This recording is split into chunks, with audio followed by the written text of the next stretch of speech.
बिस्मिल्लाहिर्रहमानिर्रहीम। मेरे दोस्तों और बुज़ुर्गों, अज़ीज़ नौजवान साथियों, कुर्बानी की फ़जीलत और अहमियत के मुताल्लिक़ मैं नबी करीम सल्लल्लाहु अलैहि वसल्लम के इरशाद मुबारक आप लोगों के सामने बयान कर रहा था। आइए मैं आपको नबी करीम सल्लल्लाहु अलैहि वसल्लम की चंद अहादीस मुबारक कुर्बानी की फ़जीलत के मुताल्लिक़ और सुनाना चाहता हूँ। दिल से सुन लें, फिर समझ लें, फिर अल्लाह रब्बुल इज़्ज़त से दुआ मांगे कि अल्लाह फिर हम सबको अमल की भी तौफीक अता फरमाए।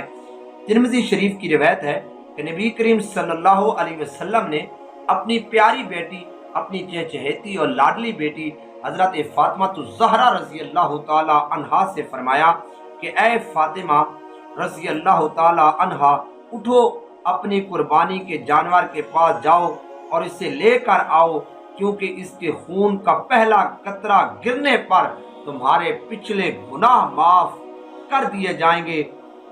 और उन्होंने अर्ज किया, या रसूल अल्लाह, ये इनाम हम अहले बैत के लिए खास है या हमारे तमाम मुसलमानों के लिए आम है? तो आप सल्लल्लाहु अलैहि वसल्लम ने क्या इरशाद फरमाया, दिल की खिड़कियां जरा खोलकर सुन लो। मेरे प्यारे हबीब, मासूम पैगंबर, खातमुन नबिय्यीन पैगंबर, इमामुल मुरसलीन पैगंबर सल्लल्लाहु अलैहि वसल्लम ने इरशाद फरमाया, बल्कि हमारे और तमाम मुसलमानों के लिए जो है ना, ये हुक्म आम है। कितनी प्यारी हदीस है। यह अल मुस्तदरक ने भी इसको नकल किया है। आप सल्लल्लाहु अलैहि वसल्लम की इसी हदीस को अगर समझ लें तो हमारा कितना बड़ा फायदा हो जाएगा। खुदा के लिए कुछ होने के बावजूद जरूर अल्लाह की रजा की खातिर इसको करना चाहिए। हो सकता है कल हमारे लिए ये बख्शिश का जरिया बन जाए। एक और हदीस सुन ले।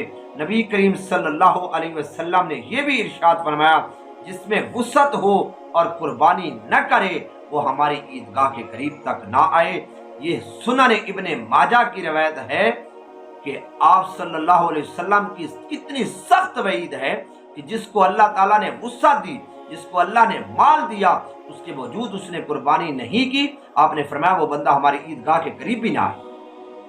हजरत अब्दुल्लाह बिन उमर रज़ी अल्लाह ताला अन्हुमा से रवायत है, नबी करीम सल्लल्लाहु अलैहि वसल्लम 10 साल मदीना मुनव्वरा में रहे और हर साल नबी करीम सल्लल्लाहु अलैहि वसल्लम ने कुर्बानी की।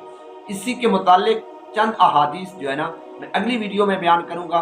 उस तक के लिए इजाजत दीजिए। अल्लाह हमें समझने और अमल करने की तौफीक अता फरमाए।